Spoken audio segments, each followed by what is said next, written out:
Hello, good evening, and welcome back to the Celtic Way. It's the live full-time reaction. Celtic 0, Hibernian 0.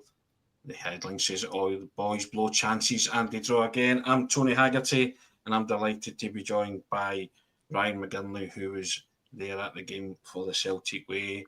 Ryan, frustration, disappointed, pick any of those words. I guess you're a bit deflated as well. Whatever adjective you want to use, Tony, would sort of go with anything there. It was just a really disappointing afternoon. One that, for a large part of it, despite the fact that Celtic drew the game, I had that slight hope that they were going to get a goal. They were making chances, but nothing went in the back of the net. And as the further the game went on, the longer the game went on, you were like, there's less and less chance, and the panic started setting in. But no excuses today whatsoever. They had chances to bury it. I know you'll have your stats next to you. Some are quite damning, both for Celtic and in terms of the opposition that they faced today. But yeah, just very, very disappointed after that game, and a real missed opportunity after the feel good factor had returned in Europe. In fact, go back to Celtic Park and not even score a goal is very disappointing. We'll get into the nitty-gritty in a minute, Ryan, but first of all, we say thank you to our sponsors, and the Celtic Way podcasts and briefings are sponsored by It's Simply Furniture, and they're located in Hillington, Glasgow. And It's Simply Furniture is an independent brand dedicated to bringing luxury and contemporary style into homes across the UK. With over a decade of experience in furniture retail, they meticulously source only the finest pieces curated for quality, comfort and timeless designs. From elegant sofas to statement dining sets, their hand-picked collections offer exceptional value without compromising on style, and their dedicated team ensures their furniture is delivered with care right to your doorstep. If you want to see their beauty up close, you can visit their stunning showroom in Hillington, and if you mention the Celtic Way, you'll also get a special in-store discount, and all the links to their socials are in the description of this podcast. And we say thank you to It's Simply Furniture. Ryan, you mentioned stats. I'll throw a few of them out there for you. Celtic had 26 shots on goal, 7 were on target. That's the 5th draw for Celtic in their last 8 matches. Their second 0-0 draw of the season, the other one coming at Ibrox, as everybody knows. And also, I think that was Hibs' first domestic clean sheet of the season. Ryan, I guess, as you said, some of those statistics are damning. And I think if Kelechi Iheanacho takes that looked like an easy chance in the opening few minutes, it could have been different, Ryan, but those are things that you can't legislate for. And he did score. It was ruled offside. He's had a couple of other efforts, but he's got to be taking chances like that, hasn't he? Yeah, it was a chance that looked easier to score. Yeah, it was a great move and really good play from Daizen Maeda to play the pass through to Iheanacho. I'm not even going to put any blame on anybody else apart from Kelechi Iheanacho because he's got to score. It's a perfect pass to him. All he has to do is guide it into the back of the net, and somehow he manages to put more power onto it, and it hits the crossbar. It wasn't the only time Celtic hit the crossbar. Sirachi also with a stinging shot that hit the woodwork as well. But in the chance that he had, I'm not sure exactly. I've only seen it once. Was it Kelechi Iheanacho that was offside, or was it an offside in the lead up to the goal? I think it was Iheanacho that was offside. It was given offside, certainly, yeah. And it was marginal, Ryan. But listen, it was one of those days. Just nothing was going in the net. Keeper was getting in the road of everything. But I guess they would be crying out for Celtic to be a bit more creative. They were a bit more creative today. They were just careless and profligate with the chances that they created, and you can't have that. In moments, they played really well in the game. Some of their build-up play was really good, particularly in the first half. But the game was going on and on and on, and they still hadn't scored. And these chances that you're like, if they get the next one, they're going to score a goal, they're going to get it. They became fewer and fewer as the game wore on. Yeah. You then look back to chances that were early on in the second half. One inexplicably hit by Arne Engels, who was just casually. It was the same as Benjamin Nygren in Belgrade during the week. Two casual running up to the ball, trying to side foot it at the back of the net. You've got to smash it when you get that opportunity. But they had chances. You just read out how many chances they had, both on target and off target. They had the chances, and apart from a couple of good saves by the Hibs goalkeeper, there wasn't that many, Yeah. There was chances, but they weren't really working the goalkeeper as much as I thought they would have today, which was probably the most disappointing thing. And if they were, it was mostly from distance. We spoke off here before we come on, and everybody knows how I feel about Brendan Rodgers. But Ryan, I think he has to carry a lot of the can and the flack for today in terms of his substitutions and when he tried to change the game. To take Iheanacho off for me was wrong. The Iheanacho I saw today, he might have plundered you something at the end, and he took him off just after he thought he'd put his team 1-0 ahead, and then he moved Maeda into where Iheanacho was, and I don't know, I just thought Celtic lost their way. After that, he gave the likes of Engels and Luke McCowan their chance. Luke McCowan, briefly in the first half looked as if he was on it, but faded really badly. Engels was anonymous for large parts, but the substitutions from the manager today, Ryan, baffled me. I have to say, they baffled me. The personnel, yes, that baffled me, and the amount of subs, the volume of subs too. I would have been fine with that in any other 0-0 game if it wasn't working for Celtic. But Celtic actually looked quite fluid in some of their passages of play, and if they'd have persevered with some of the players now. If Kelechi Iheanacho was only fit enough to play 65, 66 minutes, then that's totally fine. But bring on a striker in his place, bring on Johnny Kenny 10 minutes earlier so that you don't lose that fluidity. Whereas instead of that, they brought Daizen Maeda into the middle of the park, playing through the middle, and then 10 minutes later, they take him off again. So how is he supposed to get acclimatised to the game as a striker if he's only got 10 minutes to do it? Or if it even was 10 minutes, it felt more like 5 or 6 minutes before they made a sub. I think Rodgers takes a lot of the blame for today. The subs in the stadium, the people around me were quite mystified at the subs that were being made and the players that were coming on. Well, maybe not the players that were coming on, because we knew that they had strength and depth on the bench that could potentially make something happen. But I think when Kelechi Iheanacho's number came up, there was a bit of surprise because, as you said, he put the ball in the back of the net a minute before. That was his last contribution, was putting the ball in the back of the net. Now, if that goal had counted and he was coming off, then I'm totally fine with that. He's done his job. But the goal didn't count, and he could have stayed on and been a focal point through the middle. And unfortunately, he wasn't given that opportunity, which I guess we'll find out the full reason from Brendan Rodgers when his comments come out. But that sub surprised me. Oh, without a doubt, I used the word baffled, and you were saying it in the stadium. There was, you could hear people feeling the same way. So yeah, I just, and I'm, you are loath to criticise, but you're giving your honest opinion on something that's, for me watching that team today, there was a creative spark there, but still not enough, Ryan. Not enough to penetrate a Hibs side who have been conceding goals right, left and centre this season. And that first domestic clean sheet of the season, that irks me, because Celtic should be scoring against a Hibs side. And if they score against a Hibs side today who showed no real ambition in getting forward, they would win that football match. And I think if they scored a goal early in that game, say, for example, that Kelechi Iheanacho goal chance does go in the back of the net, then Celtic go on and probably score 2, 3, 4 in that game, because, they have the crowd. They have the crowd fully with them. After the 12th minute, the place was rocking up until 50, 60 minutes. I thought the atmosphere was good in the ground because people were infused at what they were seeing. When Celtic were in possession of the football, Luke McCowan was playing well in the first half. Taneke looked as if he was going to beat his man at will every time he got the ball. Daizen Maeda, despite playing out of position, looked positive. Iheanacho playing as that link-up man. There was a couple of moments where he was just millimetres away from the ball, and it could have made things happen in the first half. Out with that chance that he had made by Daizen Maeda. The crowd were there, and even in the first half, there wasn't any disgruntled fans at half-time, because they were like, if you continue to play like that into the second half, then then it would be more likely than not that Celtic would eventually get the breakthrough. But in my opinion, those subs completely altered the fluidity of the game, and in a negative sense as well.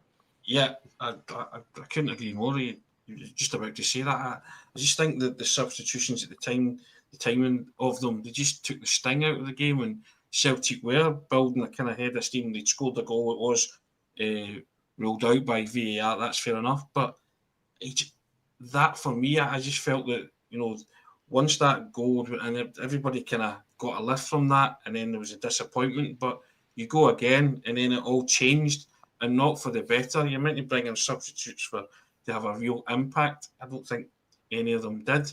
And as you say, I think it impacted negatively on proceedings for me. So I think the manager has to not so much explain himself, but I'd like to hear his thinking behind that, Ryan, because as I say, I'm just puzzled as to what went on with that, and I would like to hear his rationale for it. Let's put it that way.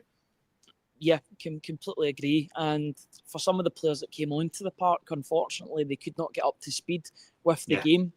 And that concerns me, because it was basically attack versus defence the whole game. Celtic just attacked Hibs for the full game, and Hibs defended resolutely. They didn't have a lot to deal with in terms. Well, I know there was chances that were coming Celtic's way, but despite them being pegged back into their own box and their own half, they looked pretty comfortable with what they were doing, and that's a sad indictment on the way that Celtic, but certainly the forward players, were playing when they got to the final third. They just looked very blunt up front today, unfortunately. Though that sharpness was hampered even more when Iheanacho was taken off the park, because he was a focal point. So when you take off the focal point, it becomes an even harder task. Unless he had completely, and he didn't look completely shattered coming off. He was like, okay, that's fine, I'm coming off the park. Unless he physically couldn't play on, I would have wanted him to have played on until Celtic got a goal. Because for me, his link-up play was still pretty good, Ryan, in and around the box. He was still holding it up well and finding guys. Callum McGregor had one at the keeper saved, I think, straight down his throat from a Iheanacho layoff. There's a couple of other layoffs that he had. So he was busy enough for me, Ryan. He was busy enough for me to stay on the park and maybe grab you a winner. But that's fair enough. We'll talk about something else positive for me today, Ryan. Marcelo Saracchi. His shot that cannoned off the bar is just really unlucky. Brilliant technique, and he came into the side, and I thought he was. For me, he was Celtic's man of the match today. And from personally speaking, don't know how you gauged it in your player ratings, but for me, I thought he was Celtic's best player. Yeah, I don't think it was too difficult given the result to be the player of the match, because there was no match winner for Celtic. But I did think that he kept on going. He also understands, and I thought he did this really well against Kilmarnock as well. He understands his position and understands where Tenetke wants to be, so he stays out of his way and he plays inverted in order to give Tenetke space down that left-hand side. I thought he was one of Celtic's best players. Up there with Luke McCowan in the first half, but I thought that Saracchi was then better in the second half. So a more holistic, a more whole performance would give him player of the match, though, it's a bit, you're talking about a player of the match. Celtic have drawn a game at home against Hibs. You're damning them with faint praise. The goalless draw against Hibs. Was it Saracchi? I've only seen it once, but was it Saracchi that put that ball in that everybody missed? Yes. In the second half, it was a beautiful ball, and somebody should be getting on the end of that. Iheanacho, there was people around me saying that Iheanacho should have gambled. I think he did gamble. He just didn't get any connection on the ball. It missed everybody. Maybe there was a little bit too much pace if you were going to criticise him ever so slightly. I think the goalkeeper got a touch on it, Ryan. I'm sure the goalkeeper got a touch, the one that flashed across. I'm sure he got a touch, but I'm not sure. I think they said the flag might have gone up as well. They might have brought it back had it gone in, so I'd need to check that as well, but I'm sure they were saying that in the commentary box. But yeah, I mean, I was only pointing out Saracchi as being a positive on the day for myself, personally speaking. Not much to grasp. Unfortunately, we spoke about Luke McCowan starting brightly but fading badly. Arne Engels just didn't do enough for me. Tony, I've got real concerns over Arne Engels, and they're getting louder in my head every time I'm doing a player ratings, and I'm struggling to write 100, 150 words on a player that Celtic have spent £11 million. And I will reiterate the point, he did not choose to be an £11 million player, but by default, you expect more from a player. He was given another opportunity today, and he coasted. He coasted through the game. He just went a bit too many times. He was caught in possession too casual on the ball, too casual when hitting a shot. He needs to play with a wee bit more dynamism, and I know it's there because we've seen it before in Europe. We've seen it against RB Leipzig last season. We've seen it in other games. He just doesn't have that dig in him just now that we need to see from him. You know that at least when Benjamin Negron comes onto the park, and he wasn't perfect when he came on, but you know he's going to produce some dig and drive for the last 20, 25 minutes, which was the case, and he did try and make things happen. But for Arne Engels, I thought it was another game that passed him by. That's what I wrote in the player ratings. I was really, really Very disappointed with him. You mentioned that moment where he goes to side foot that ball. A confident midfielder or any other midfielder for me runs in and rasps that, Ryan. Tony, a Celtic midfielder puts his laces through that. Yeah, it makes a connection that that busts the net, and so that disappointed me as well, because that's the moment. You try and look at midfielders and think, okay, there might be a moment here where you can turn yourself into the hero. That was Arne Engels' moment, and he fluffed his lines, because I actually thought you could put your laces through that and really hammer it, and you would probably have scored. That was the real first moment in the game in terms of being in the stand. That was the first real moment of discontent in the game, where we've seen those opportunities being passed up before, and they can come back to bite you if you don't then go on, kick on, and score a goal after that, because the chances then pile up and pile up and pile up, and then subs happen, so the fluidity of the game is then lost. That was a real opportunity for Arne Engels to really put in a statement performance today, but instead the game just passed him by. It's not like I'm not angry, I'm disappointed sort of scenario, but I'm disappointed in his performance, because I expect so much more from a player who has got undoubted ability. For whatever reason, he's not showing it just now. How did you rate Connected today, Ryan? I thought he flitted in and out of proceedings, to be fair. I thought Celtic became quite predictable when it came to passing the ball to him. They were too reliant on him, so much so that Hibs started to work that out and were double teaming him once again. At the start of the game, he looked so lively, looked like as if things were going to happen. But I think one thing that he does need to work on in his game, and Brendan Rodgers has spoke about it in press conferences, is his volume, his goals and assists in games. Yes, he scored that goal against Partick Thistle. I do think some of his passing at times leaves a lot to be desired. If he can just get that little bit better at passing, maybe shooting from distance as well, that's got to be something that he works on, because he can't get a cross in all the time. Sometimes he's got to take a shot. Instead, he's coming inside and then looking for the pass. And you're looking at that, and if you watch a player like maybe Kuhn, the pass, Jota, before he get injured, they would take those shots on. If you're going to be a Celtic winger, you've got to be scoring goals from those positions as well. So that's what I would look for him, look for from him in the future. But I thought he was okay today. And again, he's a player that I would have kept on the park instead of hurting the team by bringing on subs. The upshot of the result today is, Ryan, Hearts are top of the league by 2 points, and Celtic slipped down to second. If you didn't think there was a challenge coming from Tynecastle and it was maybe going to fizzle out, then think again.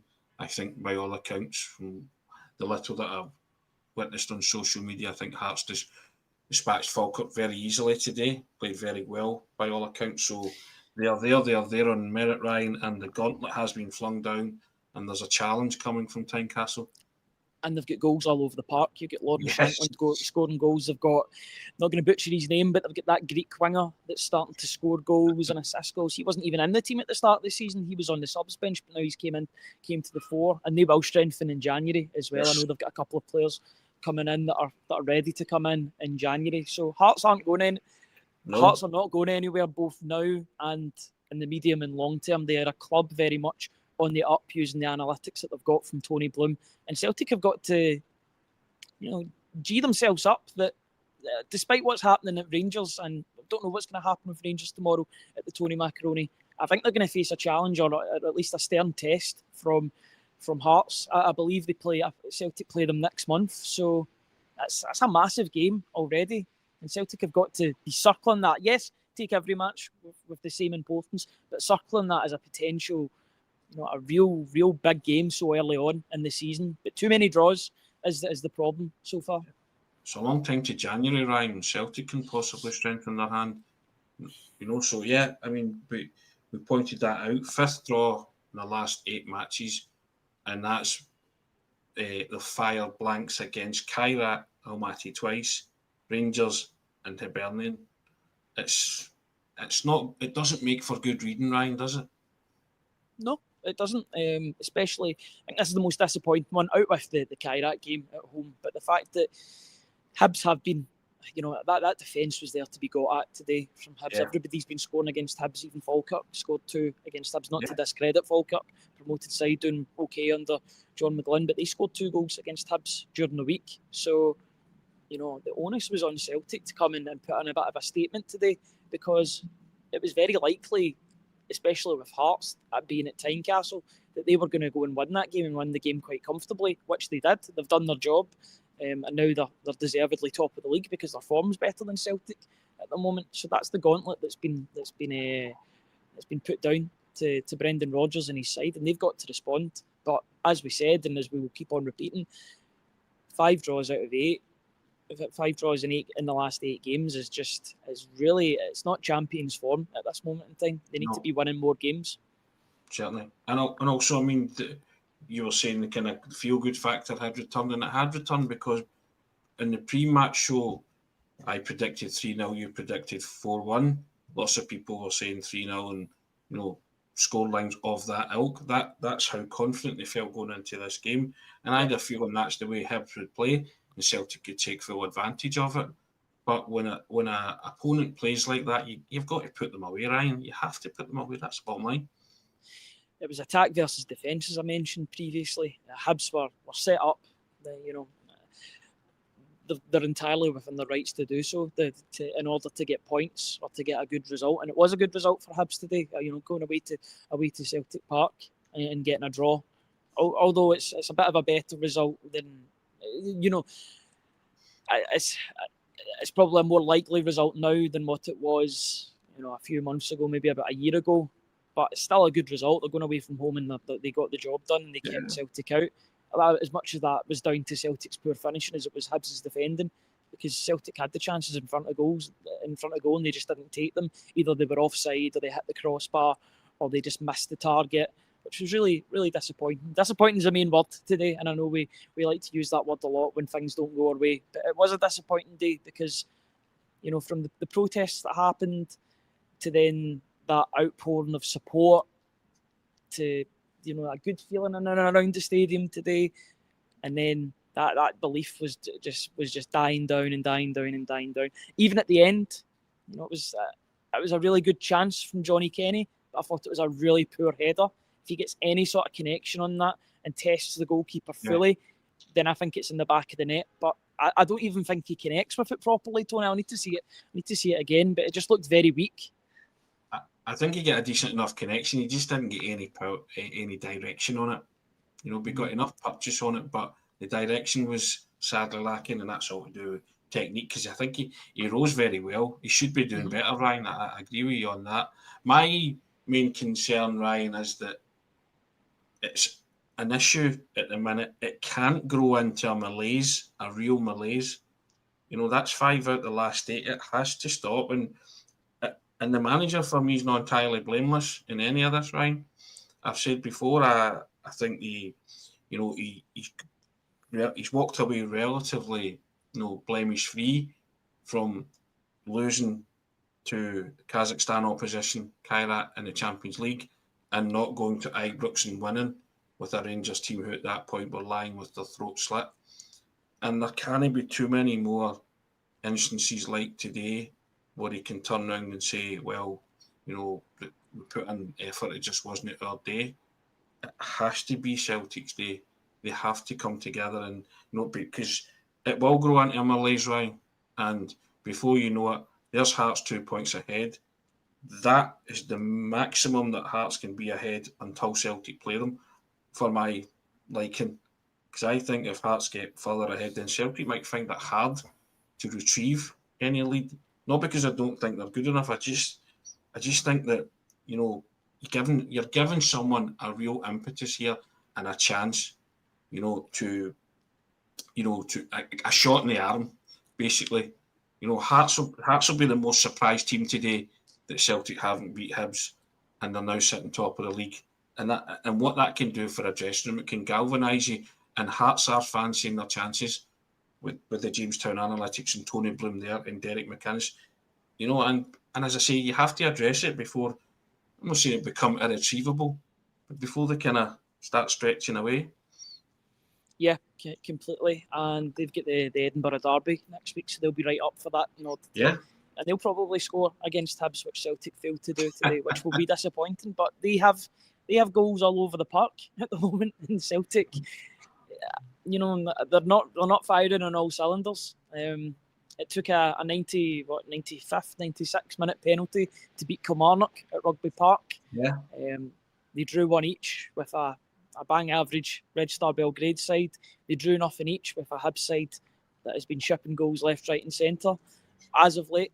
So you just look at the form book and you look at the results, and despite them getting away with it in some areas, in other areas they're really not, and it needs to be addressed before they sleepwalk into bigger problems than what they currently face, because it's a minor issue at the moment. But like you said, they can't allow it to fester and grow here. And just because Rangers aren't doing so well doesn't mean that Celtic can take their eye off the prize here as well. They've got a job to do, and unfortunately, for whatever reason, they just couldn't get it done today. My concern is always Celtic, Ryan, but I am looking above me because there's a team above me, and I'm not used to looking above me because usually there's nobody above Celtic at the minute.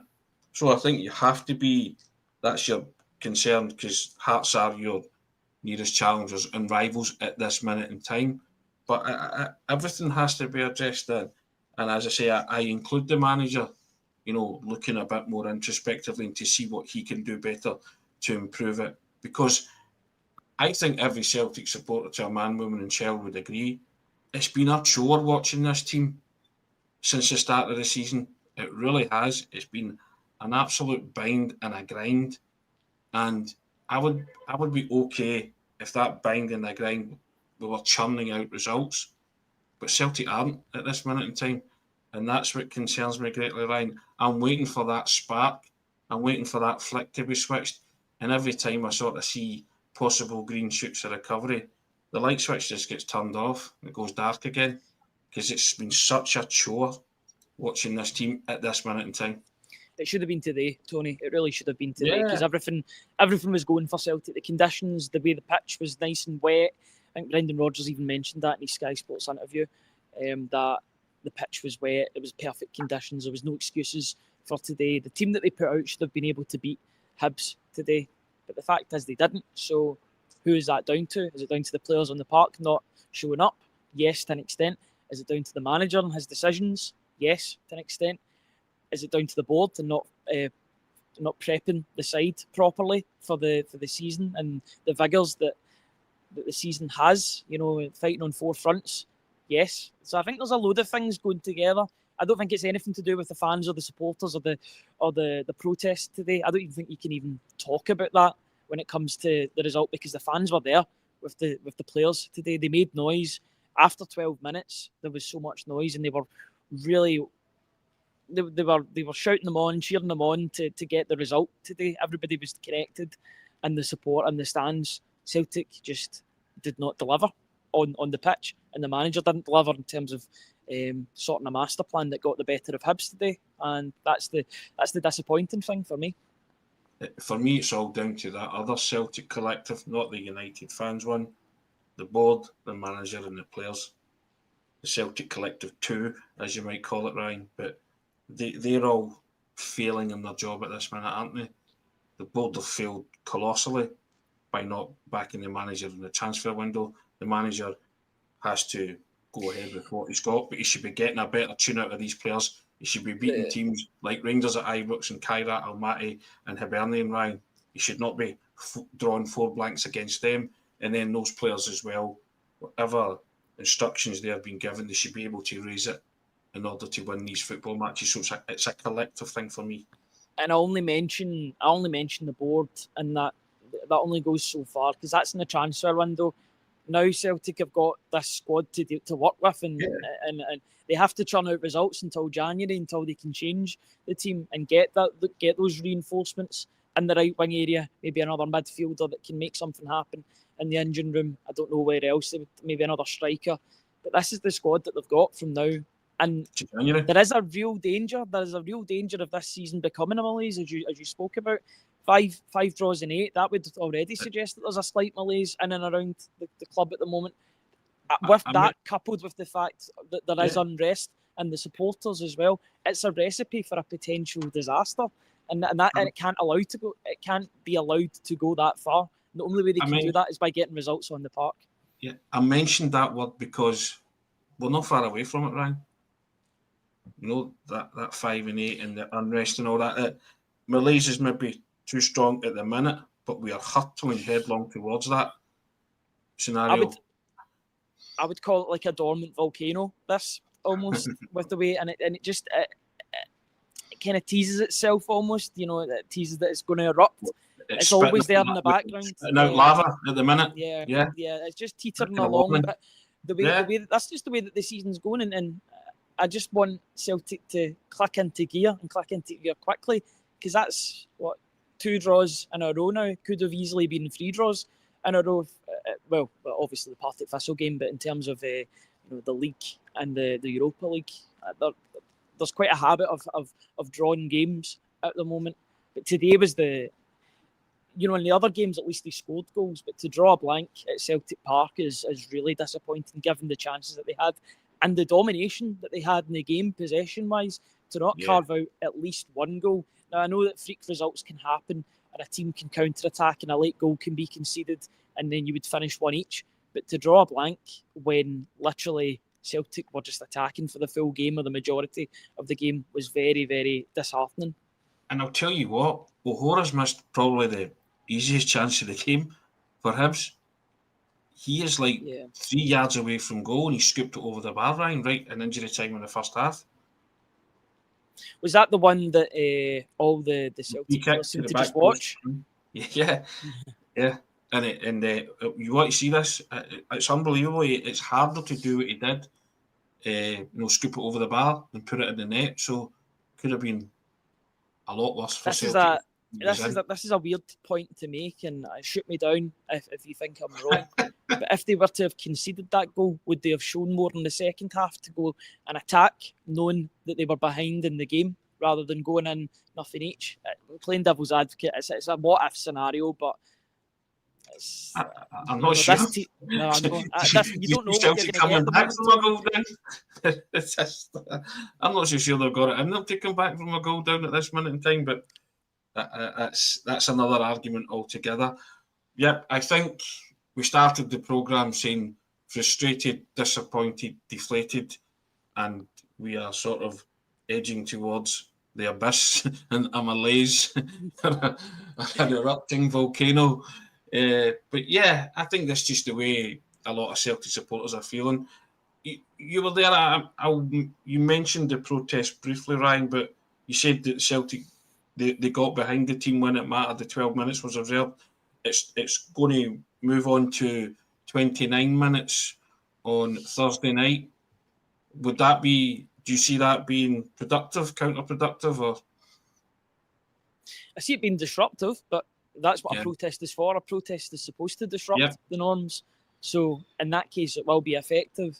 Celtic, as I said in the pre-match, they can call it off at any time by dialogue. Now, I think that the olive branch has got to be extended to the support before this festers, because this is another thing that could potentially seep into things. You know, you've got an unhappy fan base, which we know in the past has caused adverse results to happen, because the fan base are so important to everything that Celtic do. So for me, I'm not gonna go and tell Celtic what to do, but I think it would be within their best interest to hand the olive branch out, to reach out and sort this slight problem that is only going to get bigger and bigger as the days and weeks go on. Indeed. Ryan, I will let you go, sir. Thank you for another stellar podcast contribution. Celtic 0, Hibs 0. Final thoughts, Ryan? I'll give you the floor for your final thoughts. I just want to get out of this rain now, to be honest with you. Just get up the road, nothing each. Been a a not so great day at Celtic Park, but we move on to the next one. We move on to European duty on Thursday night. Well, if you can, enjoy the rest of your weekend. I always say it's result dependent, and when Celtic don't win, it puts a dampener on it. Certainly Ryan's in a dampener at the minute, but we shall let the young man Literally. lead home, indeed, literally and metaphorically. Guys, thanks for joining us. About 500 people joining us in the live stream. Really appreciate your time. As I say, we move on to Thursday. Disappointing, dropped 2 points again today. Celtic, second 0-0 draw this season. And despite 26 shots on 26 shots at goal, 7 on target, they drew another blank. We move on. We fight another day. Up next is Braga in the Europa League, and we'll be all over that on the Celtic Way, previewing that right up until Thursday. So, guys, have a good weekend. Take care. Ryan, thank you very much. Cheers, guys.